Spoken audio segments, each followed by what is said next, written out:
যারা আমাকে বলেছে আমি কেন ভিডিও দিই না, তো সময় হয় না আসলে।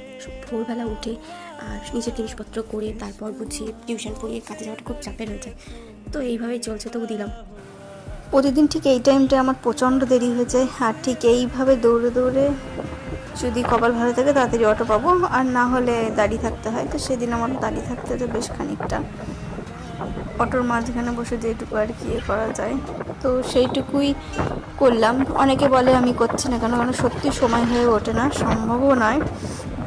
আর যে টাইমটায় আমি ফিরি সেটা তো আরোই সম্ভব না, মানে কম করে হয়ে যায় বাড়ি এসে, তখন আর আমার টোটালি।